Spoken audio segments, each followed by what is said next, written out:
Antes de compartir la pantalla para que podamos ir viendo la guía de estudio, quería decirles que, bueno, estamos viendo el tema de lo que es la iglesia y lo que es específicamente la relación entre los hermanos de la iglesia. Hemos visto varias cosas fundadas en la palabra de Dios. La iglesia somos el cuerpo de Cristo. Cristo es cabeza de la iglesia, Cristo es cabeza, la palabra es la autoridad, y el Espíritu Santo nos vincula, nos une, nos bautizó en un cuerpo. Estamos unidos por voluntad de Dios, hemos sido investidos con la persona del Espíritu Santo, con la persona de Dios en nosotros, y estamos vinculados, unidos a Dios, cabeza de Cristo, cabeza de la iglesia, Cristo, cabeza de la iglesia, y estamos vinculados y unidos vitalmente unos con otros, por voluntad de Dios. Esto no es una unión que la hizo una institución, no es una unión que la hicimos nosotros, no estamos unidos porque nosotros queremos estar unidos, sino porque esta unión la creó Dios a través de su Espíritu Santo, porque dice que nos sumergió, nos bautizó en un cuerpo. Y por estar bautizados en Cristo y por estar bautizados en un cuerpo, tenemos una gran responsabilidad de cumplir la gran comisión de Cristo, y tenemos la gran responsabilidad de interrelacionarlos y ministrarnos unos a otros. Y la palabra de Dios abunda en todo lo que tiene que ver con las relaciones interpersonales entre hermanos. Sumamente importante. Quizás uno de los temas más claves y centrales que la palabra de Dios enseña es el tema de relacionarnos con otros creyentes, es la interrelación con los hermanos. Es algo que no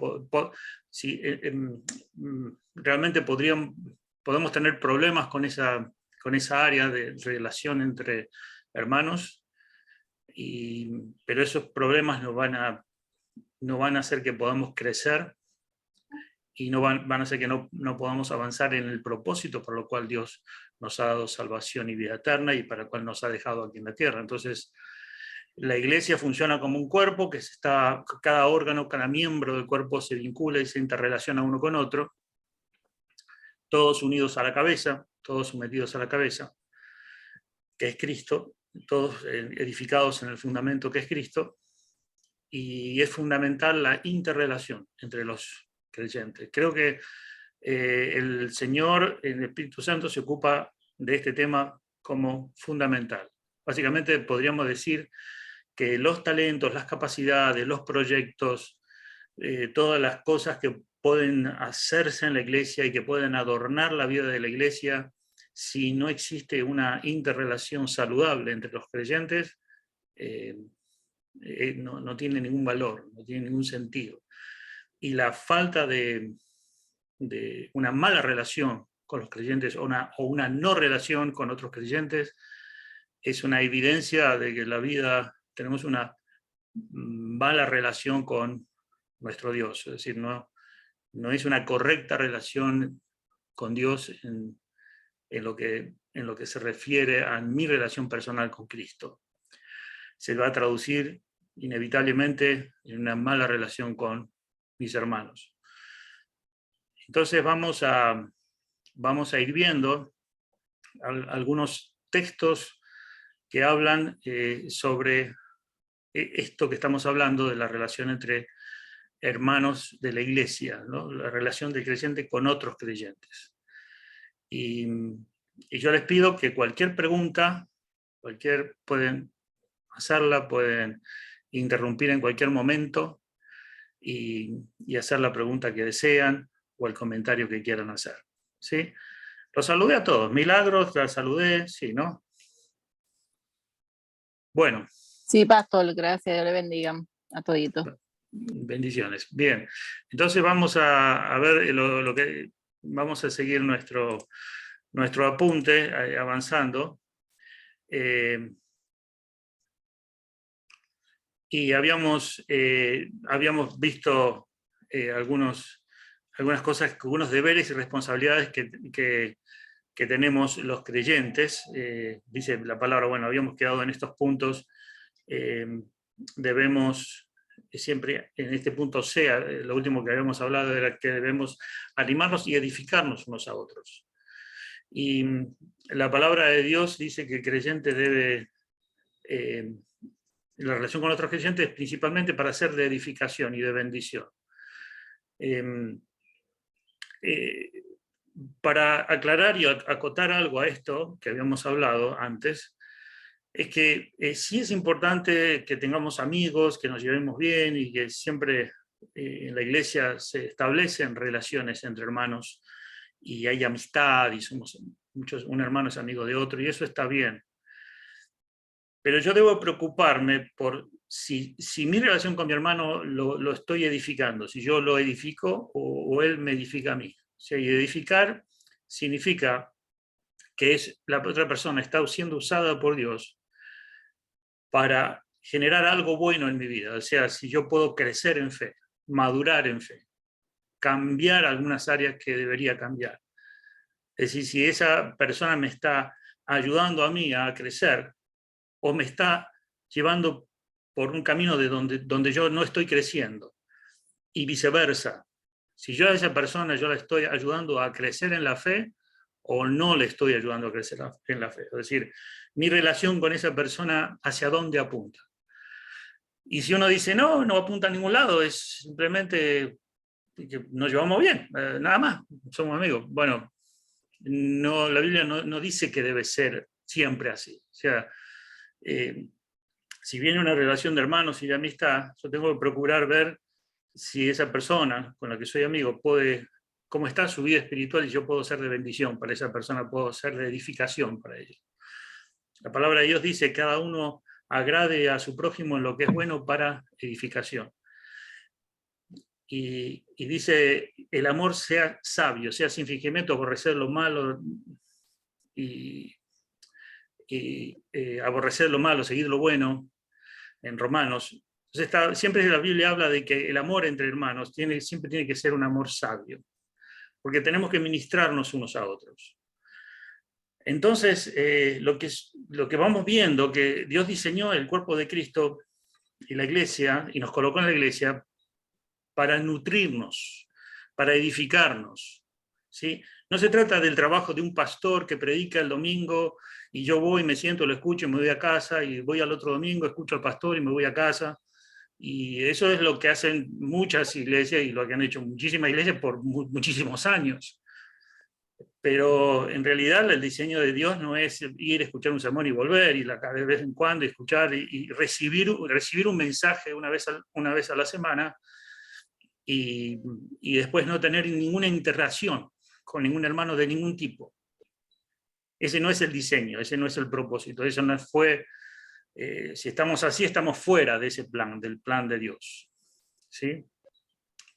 Y justamente lo más difícil quizá para nosotros es el problema de interrelacionarnos con otras personas. Quizás sea el área más compleja para el creyente, porque tenemos muchas falsas creencias, una forma, una cultura, una educación y muchos aspectos de nuestra carnalidad egoísta, que tenemos choques. Y a veces preferimos no relacionarnos o nos relacionamos mal.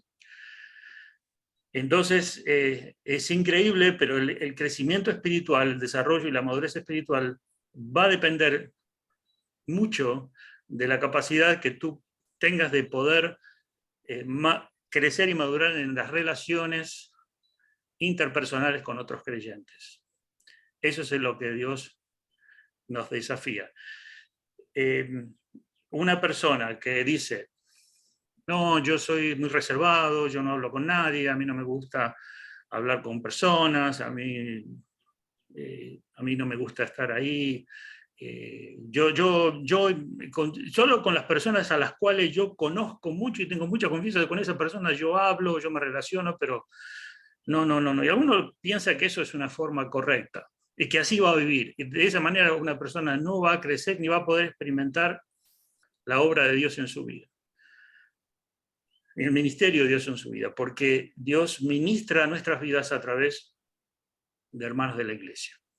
¿Amén? ¿Se va entendiendo? ¿Alguna pregunta hasta acá? Y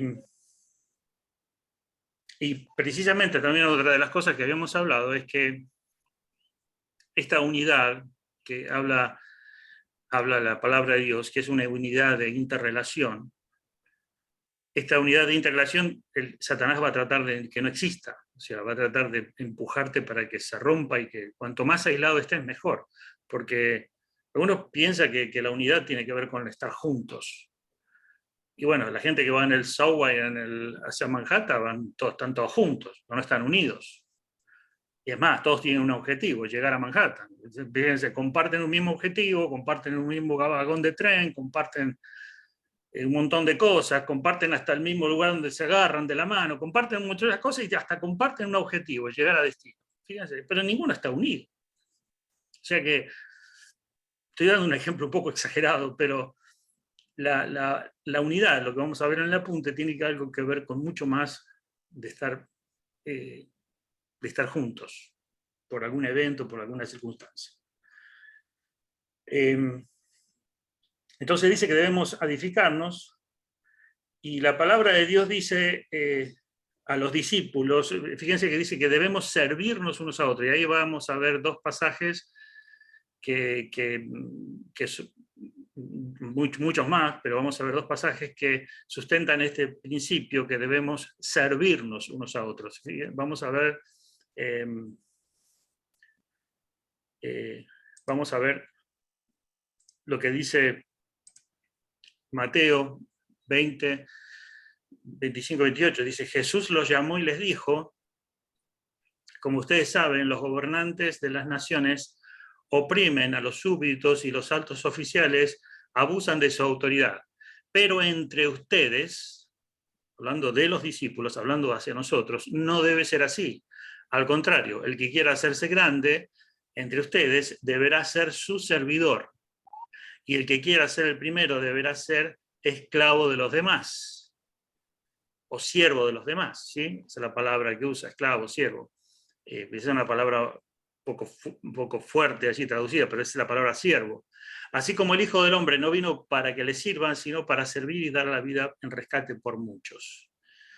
Entonces Jesús va dando aquí, en muchos otros pasajes, la idea de que el formato de cómo los creyentes deben relacionarse siempre con una actitud de servicio, de servirnos unos a otros, ¿sí? No tener señorío sobre otra persona, tener una actitud de servicio. Y ahí entramos a pensar, bueno, si yo tengo que servir a mi hermano, yo tengo que pensar cuáles son las necesidades de mi hermano. Porque servirle no es hacerle un cafecito y darle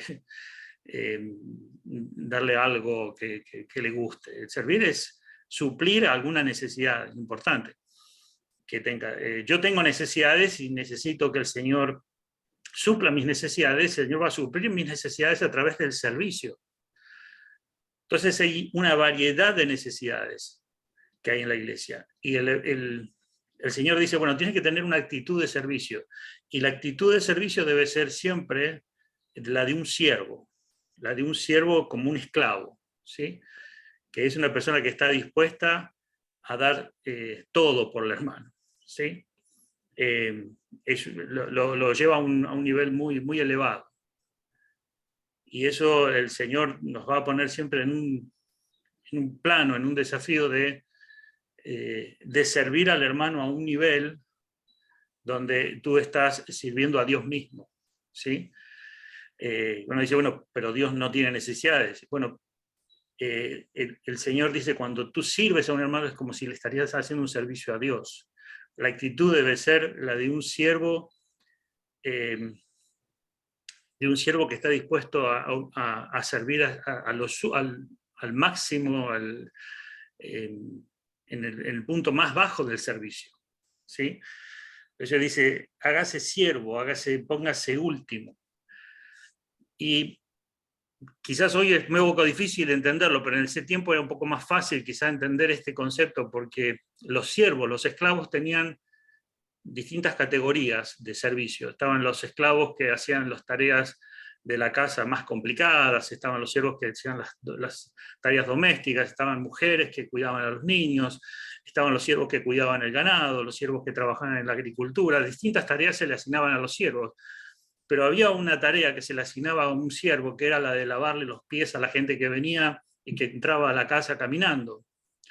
Ese trabajo lo hacía, digamos, el siervo, el esclavo de más baja categoría, el más bajo. Digamos que el escalafón empezaba por ahí abajo y ese era el siervo que lavaba los pies a las personas que venían a una casa, porque recuerden que las personas caminaban por esos caminos polvorientos, los pies se ensuciaban y era una costumbre que cuando una persona llegaba a la casa se lavaran los pies. Ese trabajo de lavar los pies era un trabajo de un siervo. Es más, había que desatarle la correa de las sandalias y lavar los pies, había que sacarle las sandalias. Y Juan el Bautista dijo, yo no soy digno de desatar la correa del calzado de este hombre, o sea, soy un siervo pero no tengo la dignidad de hacerlo.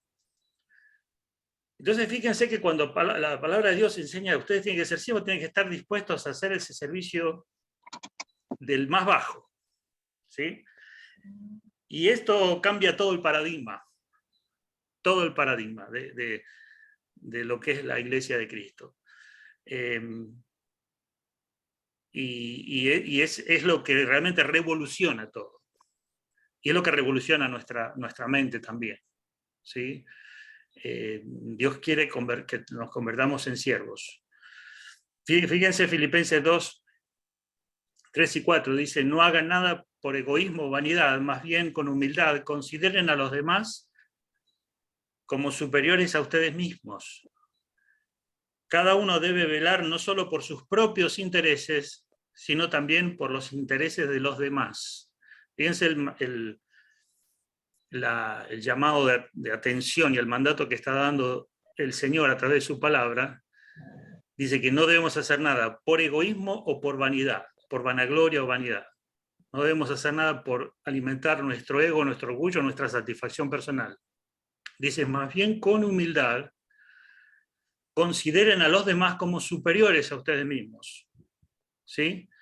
Entonces es una persona a la cual yo debo tener la actitud de servir, como si es mi siervo, servir a unos a otros. Cada uno debe velar no solo por los propios intereses, sino también por los intereses de los demás. Sobrellevar los unos la carga de los otros y cumplir así la ley de Cristo, dice el Señor. Entonces, lo que estamos viendo aquí es que cuando Él nos coloca dentro de la iglesia, Él quiere formar en nosotros un carácter de siervo, de hombre y mujer, siervo y sierva.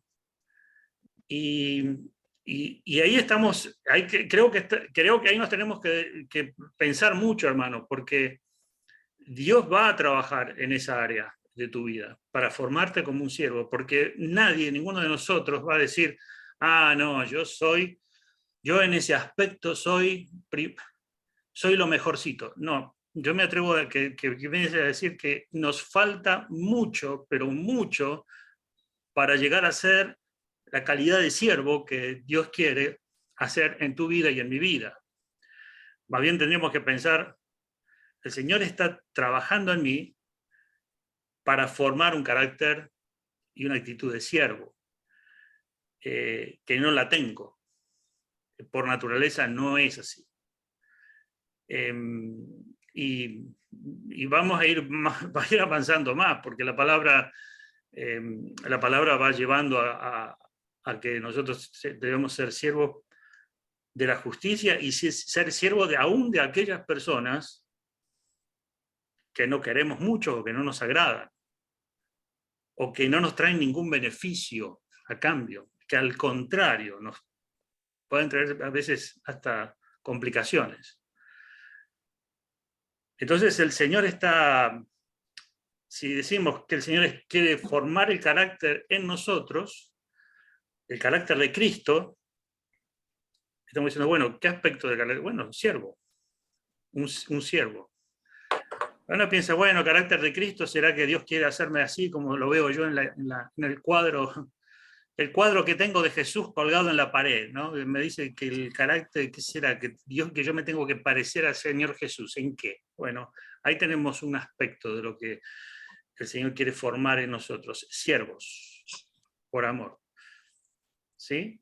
¿Estamos bien? ¿Alguna pregunta? ¿Algún comentario? Sí, pastor. Sí. La palabra ministro también significa siervo, ¿no? Así es. Así es. La palabra ministro significa siervo. No muchos lo saben. De hecho, se usa la palabra ministerio, ministro, en la política. Vieron que el Ministerio de Obras Públicas, Ministerio de Economía, Ministerio de Educación, el ministro de Educación es siervo. Pero la idea original de los servidores, de los políticos, de los que están en cargo, que el pueblo los elige para que sean nuestros, que sirvan a la comunidad, que sirvan al pueblo, son siervos. Hay un país, no sé qué país es de Europa, que los que ocupan cargos públicos, que son ministros, no cobran sueldo. No solo que no cobran sueldo, sino que si tienen que estar 2 años ejerciendo, se tienen que salir de sus casas, irse a vivir a una casa humilde, a un departamentito chiquito, es decir, tienen que cambiar la vida. Interesante. Yo lo vi una vez en un documental, pero no recuerdo qué países de Europa. Bueno, no recuerdo, pero es un país donde los políticos, esos 2 años, 3 años, el año que dure, no cobran. No cobran ningún tipo de viático, ningún tipo de privilegio, trabajan para el pueblo, dedican todo el tiempo a trabajar para el pueblo, les proveen lo elemental, lo necesario para subsistir, un departamento así nomás, bien sencillo, le cambia la vida hasta que después terminan y después se van y siguen trabajando de otra cosa. Y parecido a los políticos de mi país, dije yo. Así, son así, se entregan su vida. Pero bueno, quizá en ese país entendieron lo que significa ministro, ¿no? Pero es así, siervo.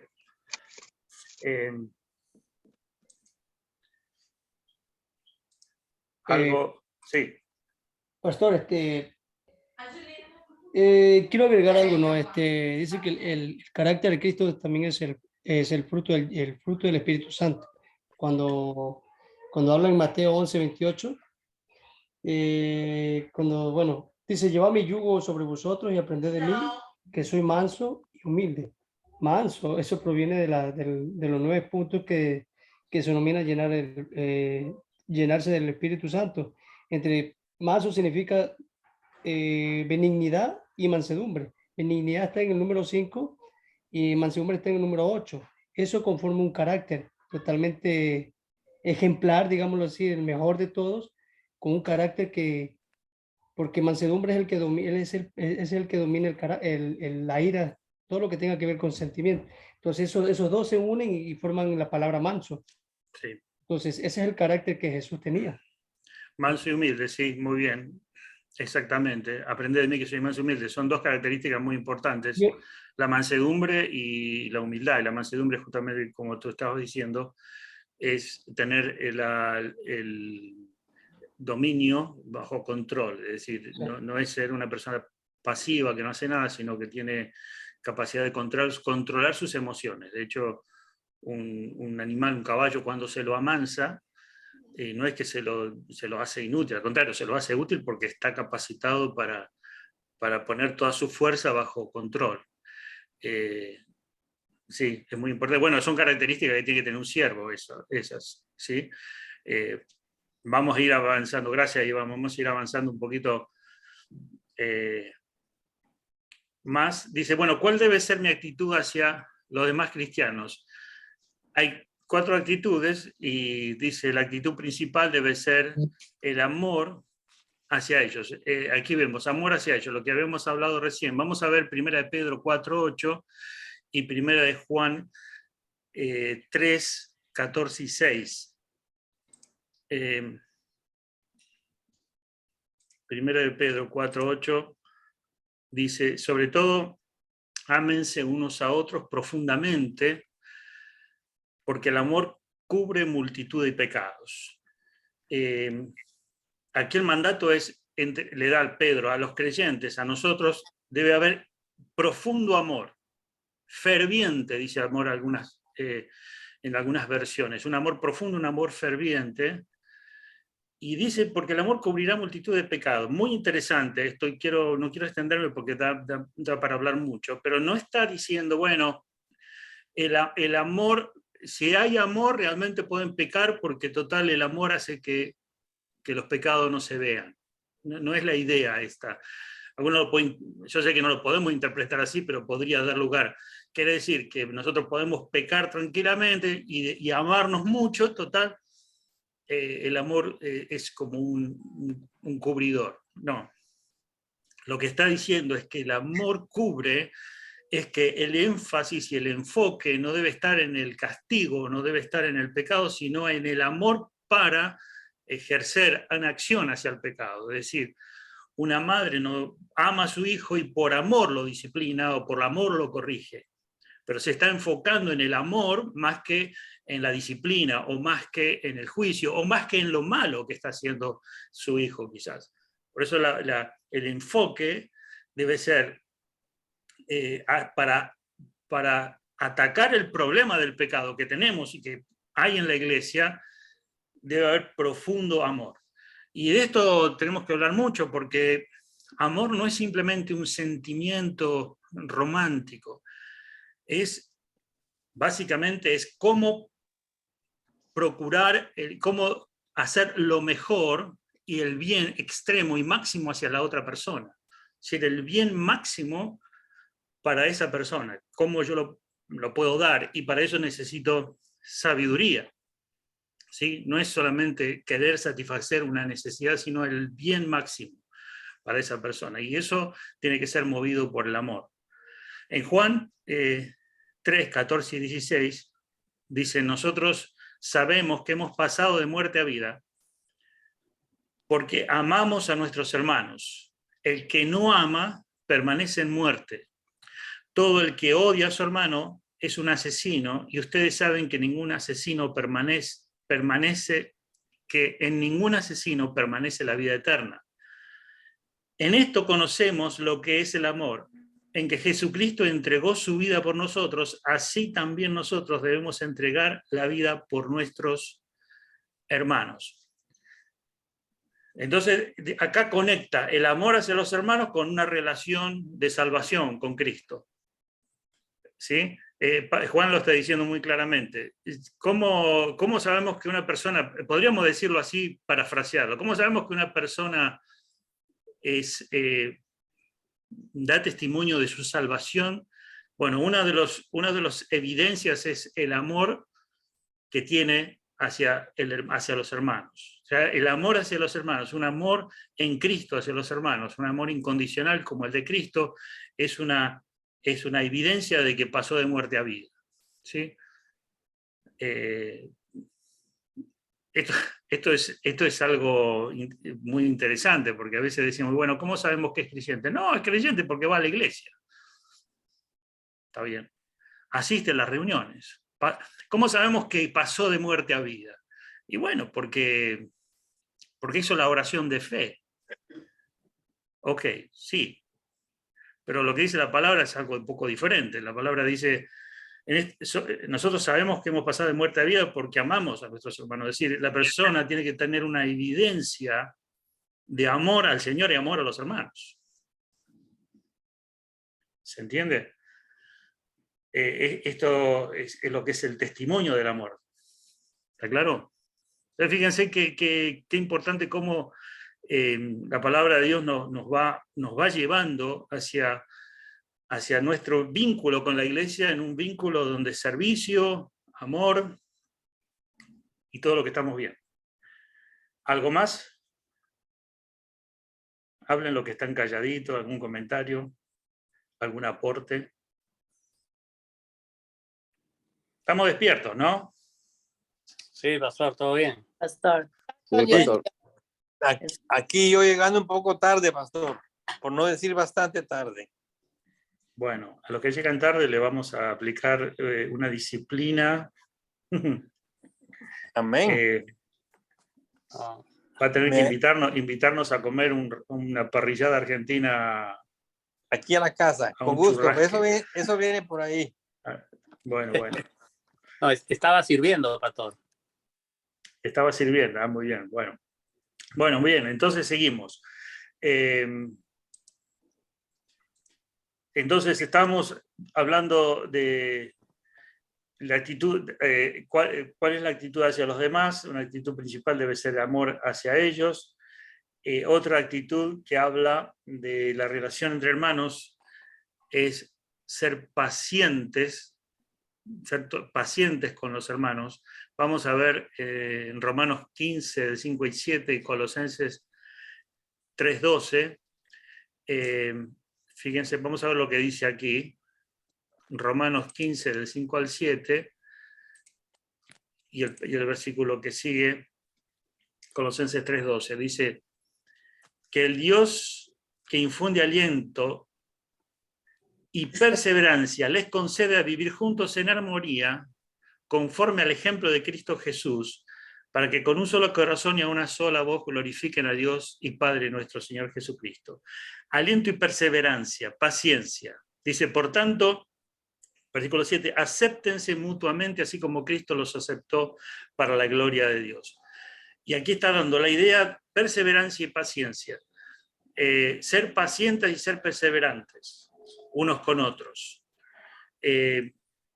Nosotros, el hecho de trabajar en amor y relacionarnos con otros hermanos va a demandar de nosotros ser pacientes y perseverantes. Ahora, la paciencia y la perseverancia está relacionada con no decaer ante un objetivo que yo tengo de querer lo mejor para mi hermano. Algunos piensan que la paciencia es aguantar, aguantar y aguantar y aguantar lo que sea. No sé, siento. A ver si podemos poner el micrófono en mute, por favor.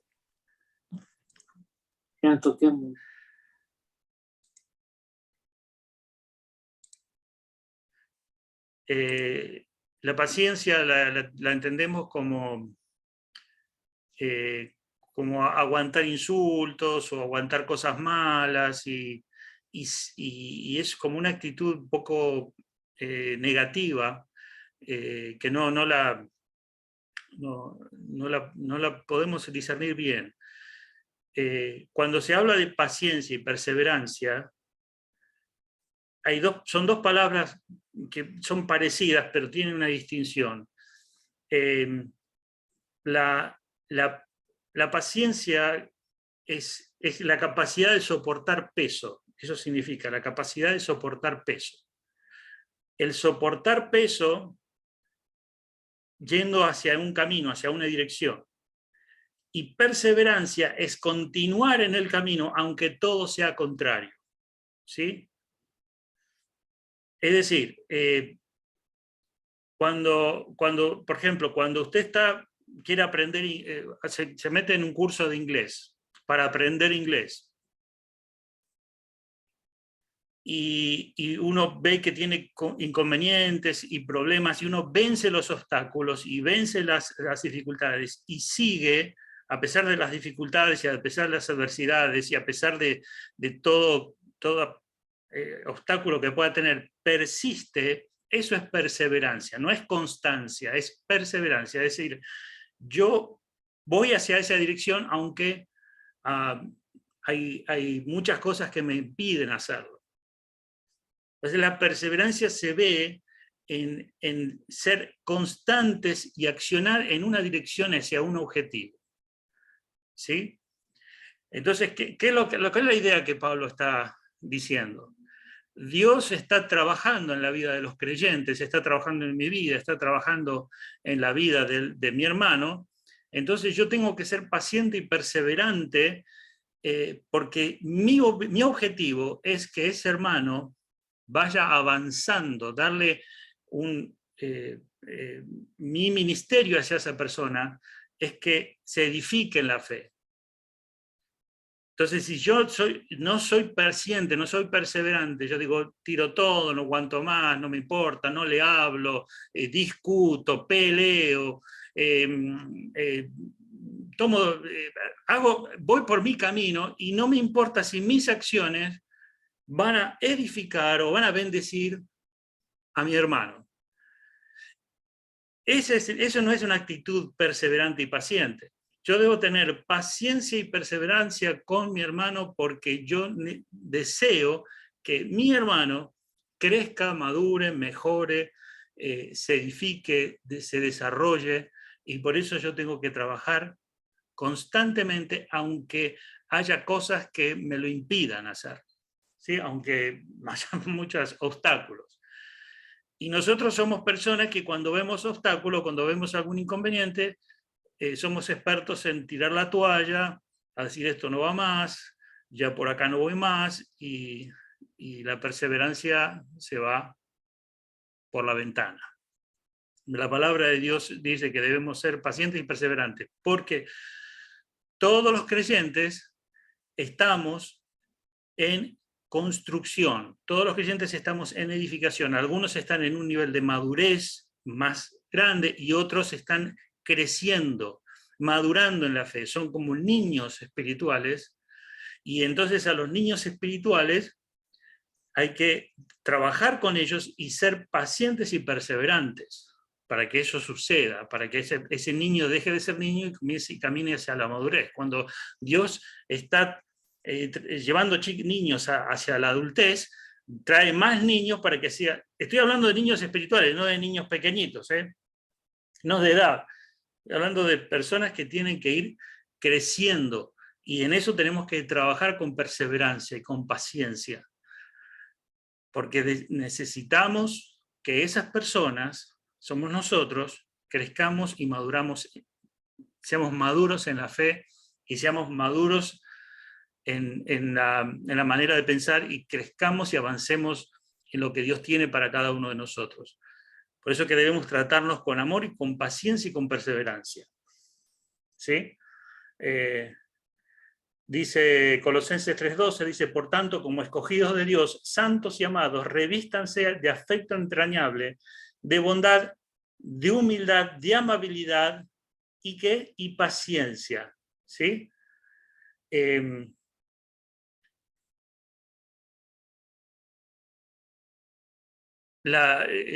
Ustedes, para que ustedes entiendan el contexto de lo que Pablo está hablando acá, ustedes tienen que más o menos tenemos que visualizar que la iglesia de Colosas, también como la iglesia de Corintios, la iglesia de Tesalonicenses, toda la iglesia primitiva estaba compuesta por judíos y por gentiles, ¿sí? Gentiles eran las que no eran de trasfondo judío. ¿Qué pasaba? El judío que creía en Jesús, que ya venía de una educación y una formación bíblica, por decirlo así, tenían muchos valores ya bien formados por causa de la ley. Podríamos decir que habían personas que eran muy educadas, muy formadas, sabían las cosas que agradaban a Dios y las cosas que desagradaban a Dios, las cosas abominables a Dios. Cuando vienen los gentiles y los gentiles son recibidos como pueblo de Dios y son partes de la iglesia, los judíos les chocaba esto porque decía, estos son paganos, son idólatras, no tienen concepto de familia, no saben educar a sus hijos, no saben disciplinar a sus hijos, son mundanos, son agresivos, son mal hablados, y cómo es que lo vamos a tener que aceptar como cuerpo de Cristo y como parte que lo acepte otro. Yo con esa gente mucho no me quiero juntar porque son bastante desagradables. No tengo paciencia, decían, ¿no? Y bueno, Pablo les dice, la palabra de Dios dice, no, hay que tener paciencia, ¿sí? Porque Dios está formando en ellos un pueblo glorioso para su nombre. Y bueno, y también les dice que a los que vienen de la religión judía, les dice, no se vanagloríen, no se enaltezcan, porque eso es pecado también, ¿sí? Entonces el trabajo que tenemos que hacer, ser siervos, un trabajo por amor y ejercitarnos en la paciencia, ¿sí? Para trabajar con los hermanos. ¿Alguna pregunta? Debemos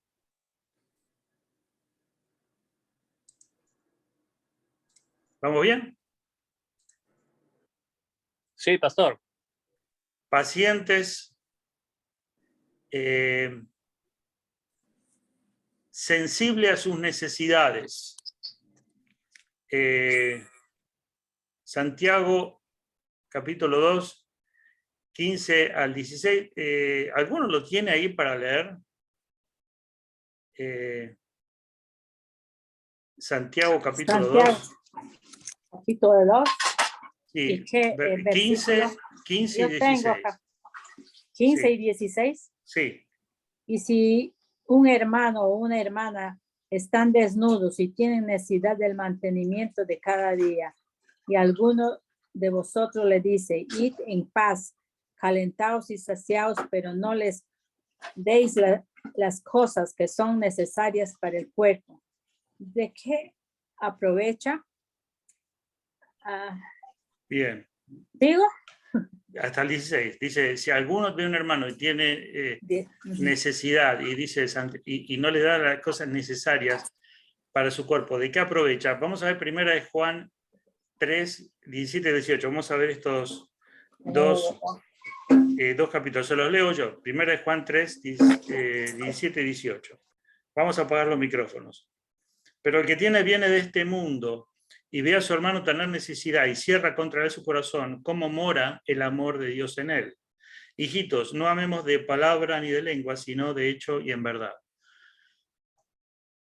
Bueno, la actitud hacia los hermanos, dijimos, de amor hacia ellos, un amor ferviente, ser pacientes y ser sensibles a las necesidades. La Iglesia, una de las responsabilidades que tiene de los ministerios, que la Iglesia es velar por las necesidades de los hermanos, de las necesidades materiales, físicas. Aquí está hablando de las necesidades básicas para comer, para alimentarse, las necesidades de emergencia. Debemos, la Iglesia constituida y como nosotros debemos ser parte de suplir las necesidades de los hermanos, porque esto muestra el amor de Dios en nosotros, ¿sí? Alguien que no está atento o no está siendo parte de suplir las necesidades de los hermanos, es probable que tenga un problema de relación de amor, de relación con Dios, ¿sí? Para eso hay debemos tener sabiduría de cómo dar, qué dar y a quién dar. Por eso la Iglesia debe organizarse en ministerios y debe tener fondos para suplir necesidades de hermanos materiales, económicas. No es que le tengamos que pagar una moto que compró y que no la pudo pagar y ahora se la van a quitar y le tenemos que ayudarle al hermano a comprar la moto, a pagar la moto, o que se quiere comprar un traje nuevo, o se quiere, qué sé yo, poner un juego de sillones nuevo en la casa. No estamos hablando de tarjetas de crédito, estamos hablando de necesidades básicas y fundamentales, ayuda. Y esto la Biblia lo habla muy claramente como un ministerio que la Iglesia debe y debemos ser parte. Va avanzando un poco más la Biblia diciendo eso. A veces nosotros decimos, hoy tengo 40 pares de zapatos y uso 4. Voy a regalar, uso 4 pares y tengo 40. Voy a regalar a la iglesia, a quien lo necesite, 36 pares de zapatos, ¿no? Y va con la bolsa y dice, a ver, pastor, mira, acá tengo todos estos zapatos, que ya no los uso, están nuevitos, están nuevitos, para la gente que lo necesita. Y pensamos que eso es un acto de amor, de suplir necesidades. Y sí, en parte sí, pero no es lo bíblico. Porque ahí estamos dando lo que nos sobra y lo que no usamos. La Biblia da como ejemplo dar aquello que tú necesitas. Fíjense, que es fuerte esto. Cuando la Biblia te enseña a dar, te dice, da, pero no lo que te sobra, lo que es tuyo. Eso es honrado. Cuando Jesús miró a una viuda y dijo, esta mujer dio más que todo porque dio todo lo que tenía, dijo. En Filipenses, cuando el apóstol Pablo da alaba a los creyentes, no los alaba por la ofrenda, les alaba, ustedes dieron, y ustedes por dar la ofrenda se quedaron ustedes con necesidad. Así que Dios suplirá todo lo que os falta. Entonces, cuidado con eso de que yo me hago el que soy el bueno y que doy porque regalo cosas que no me sirven. Está bien, regalar y dar para que no esté acumulando tierra en la casa y regalárselo a alguien está bien, pero eso no es una muestra tanto del amor de Dios. El amor de Dios es cuando damos algo sacrificial. Así está. Cuando algo que implica un costo para ti. No es lo que te sobra, no es lo que tiene de más, no es un regalito que compras porque le caes bien a la persona. No es eso. El dar es cuando cuesta. Así lo enseña la palabra. Y uno dice, bueno, pero si yo doy de esa manera, obtendré algo, por supuesto, porque Dios no es deudor de nadie y Dios no deja faltar nada. Al contrario, al dador le da más, porque sabe que el corazón que tiene, ¿sí? Entonces, es muy importante el tema de suplir necesidades de los hermanos como una acción, como un ministerio de la iglesia, ¿sí? Entre los hermanos. Eso es parte de la actitud que tenemos que tener hacia nuestros hermanos en la fe. Estamos viéndolo todo un poco general y un poco superficialmente, pero estamos viendo los puntos más importantes. ¿Está bien? No, perdón, no quiero que me malentiendan. Regalar cosas que no usamos, eso está bien, no está mal. No crean que les estoy diciendo que no. No está bien, pero tampoco está tan bien. Claro, no, está bien, pero tampoco es para que... Lo que voy es que tampoco es para creerse que estás haciendo algo, qué amor que tengo. No. Como para Estás teniendo una actitud normal. Lo bíblico y lo que tiene que ver con el amor es aquello que se da sacrificialmente. Cuando suples una necesidad y esa necesidad que estás supliendo implica un costo. ¿Sí? Igual, pastor, es que cuando uno da con ese corazón puro y limpio, que uno le nace darlo de corazón, pero no para malagloriarse. Exacto. Pastor. Exacto, sí. Pero es un punto bien delicado también, ¿no? Porque estas doctrinas que han entrado justamente se agarran de eso, ¿no? Para tergiversar la orientación que nos enseña la palabra de Dios, ¿no es así?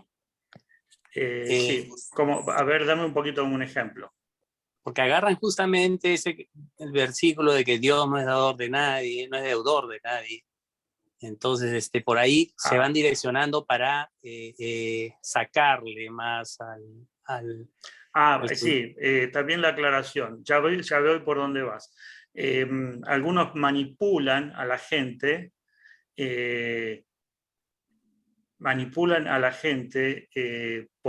con el hecho de decir, da para que Dios te va a bendecir. O sea, dale a otro porque Dios te va a dar y te va a dar. Entonces, quiere decir que yo tengo 2 pares de zapatos. Vuelvo a poner el ejemplo de los zapatos. Yo quiero tener 20 pares de zapatos. Entonces, como el pastor dijo, ya papá, acá voy a regalar estos 2 pares de zapatos a un pobre. Así así del cielo me viene una catarata de bendiciones, porque a mí lo que me importa son las bendiciones, y del cielo no viene nada. Bueno, esta manipulación de da para que no te bendiga, eso está mal, es un comercio. Eso lo están usando mucho, esta es una manipulación. El dar debe ser de corazón, sin esperar recibir nada a cambio, por gratitud. Y sabemos que el principio bíblico sí es que Dios no es deudor, que Dios suple, que Dios no hace faltar nada, que Dios... Pero cuidado, si lo usamos como manipulación detrás de eso hay escondido una ambición y bueno, eso está mal, sí, eso lo sé que lo usan. He escuchado muchos que decían, llamaban a los hermanos a ser generosos, toda la motivación era, y va a caer bendición sobre tu vida, y va a caer lluvia. Entonces, parecía que lo único que importaba era toda la bendición que me iba a llover del cielo, ¿no? Y es un arma de doble filo eso. Pastor, Sí. en la iglesia tradicional no se usa mucho la palabra ofrendar. Y por a veces, tal vez por ese motivo, las personas tienen esa en su mente, ¿no? Ellos usan mucho la palabra limosna. Claro. Y eso es como las obras, ¿no? Sí, bueno, la Iglesia Católica usa la palabra limosna. Claro, nosotros bíblicamente usamos la palabra ofrenda porque justamente es ofrenda, es una entrega, es sacrificial, es de gratitud, es de alabanza, es de adoración, es un privilegio,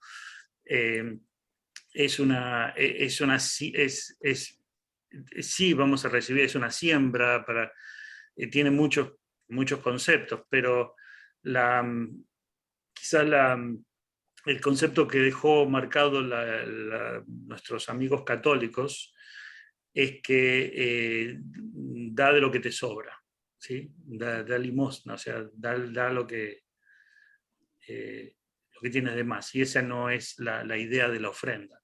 Por eso no usan la palabra, creo, yo no la he escuchado en la Iglesia Católica, esa palabra ofrenda. Quizás la usen, pero no sé si le dan el sentido que le estamos dando bíblicamente, ¿no? En la Iglesia Católica usan mucho también la palabra diezmo. Bueno, Limosna. no, limosna, sí, diezmo no usan la palabra diezmo tampoco, porque el catolicismo tiene un punto diferente con respecto al diezmo también. Okay. Bueno, es un poco complejo el tema de la administración católica, bastante tratado para otra charla, pero las iglesias católicas están subvencionadas en muchos países, no en este país, pero tienen una subvención gubernamental, es decir, tienen un apoyo del gobierno en muchos países, no aquí, pero en muchos países, entonces por eso es que no están dependiendo tanto de los cristianos, sí. Claro, de las ofrendas. Pero también nacen, la Iglesia Católica, uno de los errores doctrinales que tuvo al principio, que fue por donde nació el protestantismo, fue de mandar a las personas riquezas que le den, o sea, ofrendar a la Iglesia grandes cantidades de dinero con el propósito de tener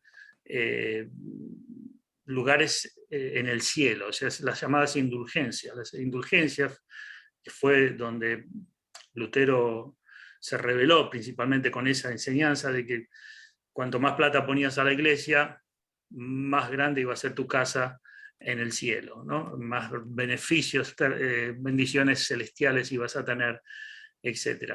Y obligaban a las personas por muchas razones, obligaban a las personas, sometían a las personas, oprimían a los pobres y les exprimían, sacaban todas las riquezas, y por algo es que las iglesias católicas son tan grandes, y usted va a ver una gran catedral en medio de a veces de un barrio muy pobre, ¿no? Tienen un tema, voy a pedir que por favor apaguen el micrófono si... bien. Pastor, solo quiero dar un punto de vista, ¿no? Que el dador alegre, para ser un dador alegre o generoso o bondadoso, que es uno de los frutos del Espíritu Santo, la única manera para hacerlo es de cómo llevas tu vida con Dios diariamente. Si la vida de un cristiano no es como Jesús nos enseñó, es difícil que uno sea un dador alegre. Si un hermano no tiene una relación diariamente, y si lo hace, ya no es su relación con Dios, sino es la parte carnal que nosotros tenemos adentro, porque en la carne es muy religiosa, muy consagrada, y eso hay que también entenderlo, que para ser un dador alegre es de cómo llevas una relación con Dios diariamente. Claro. Solo uno de sí, claro, todo se basa en una guía, en una relación con Dios que va nutriendo tu espíritu y va sensibilizando tu corazón ante estas verdades, ¿no? Ante esto que que Dios nos llama como hermanos, cómo está mi relación con los hermanos, si los estoy edificando, y cómo está mi relación de amor hacia los hermanos, qué significa que tengo que amar a mis hermanos, qué significa, por qué me está diciendo el Señor a mí que debo ser paciente, qué significa, por qué me llama a la paciencia, por qué el Señor me está llamando a las necesidades físicas, materiales de mis hermanos. Entonces todas estas cosas que nos demanda la palabra de Dios me están demandando una relación personal, como tú dices, Iván, una relación personal con Cristo y una vida cristiana profunda y un mover del Espíritu en nuestras vidas para que todo esto se pueda aplicar, ¿no?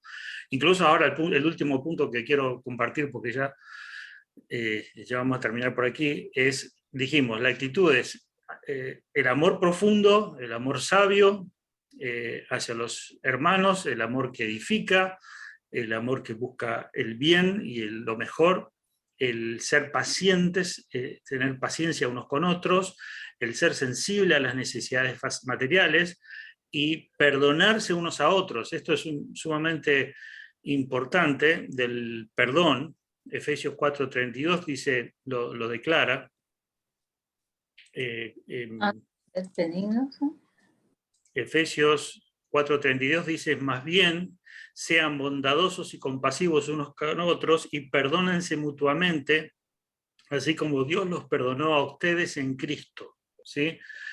Les da mandatos. Entre nosotros debemos ser bondadosos, compasivos unos con otros y perdónense mutuamente, así como Dios los perdonó a ustedes en Cristo. Y dice, Colosenses 3:13, dice, de modo que se toleren, otra vez la tolerancia, la paciencia, la perseverancia, la tolerancia unos a otros, y se perdonen si alguno tiene queja contra otro, así como el Señor los perdonó también, perdonen también ustedes. Entonces,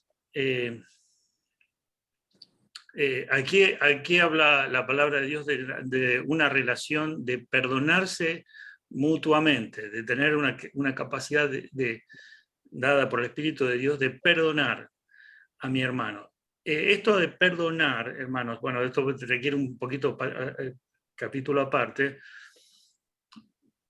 pero indica básicamente es que yo quito de mi corazón, de mi mente, todo sentimiento, pensamiento o deseo de acción negativa hacia mi hermano, ¿sí? En base a lo que me hizo. Esto no quiere decir que los conflictos y las situaciones no se resuelvan. Sí, se tienen que resolver, pero en todo tiene que haber un espíritu, disposición a perdonar, ¿sí? Algunos dicen, el hermano, cuando lo vi en la iglesia, lo saludé y me dio una cachetada, no sé, exagerado, ¿no? Y me dio una cachetada acá, y me dejó la muela temblando.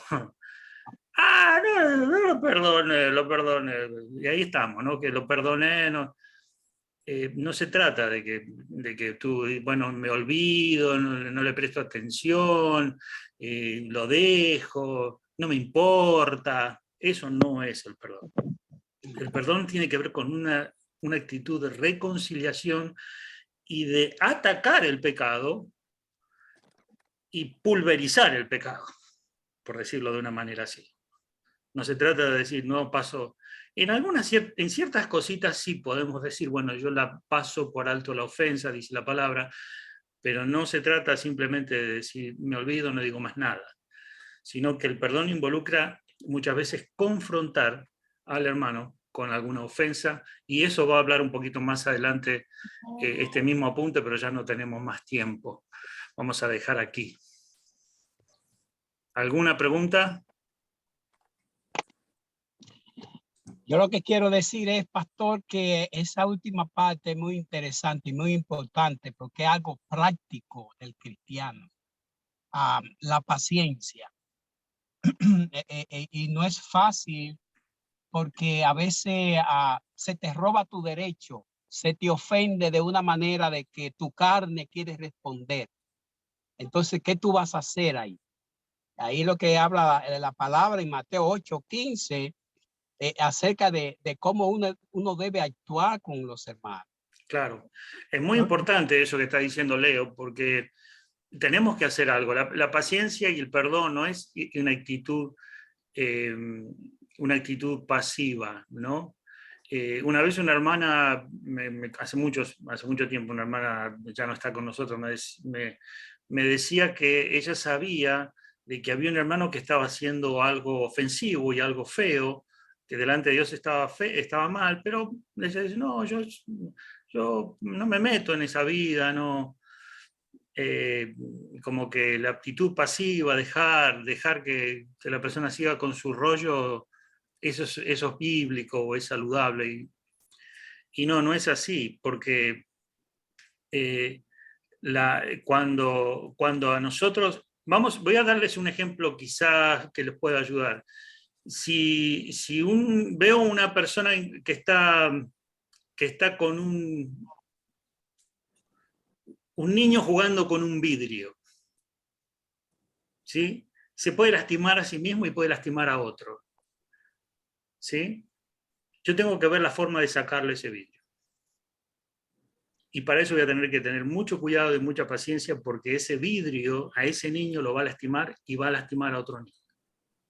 Hay personas que tienen la actitud de ver un niño con un vidrio en la mano y pasar por al lado y decir, este es problema de él, del niño, problema del pastor, y problema de la gente, y problema de esta iglesia, pero mío no. Y pasan por al lado del niño, lo ven con el vidrio, lo ven que hasta te puede llegar a cortar, y quizás te cortó, no me pongo una bendita ahí, el Señor me cura, y no hacen nada.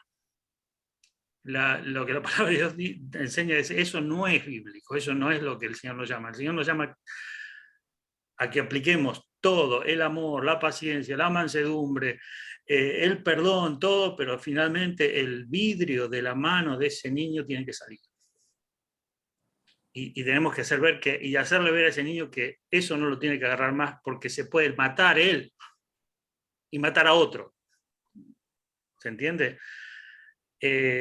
Normalmente, si lo vemos así, por ahí lo podemos entender un poquito mejor, porque de eso se trata la relación entre hermanos, de edificar, de cuidar, de proteger, de perdonar, de sanar, de restaurar y aplicar todo lo que el Espíritu Santo de Dios nos dio para la vida de otra persona, porque somos nosotros en la vida de otra persona, somos nosotros como ministros de la otra persona, ¿sí?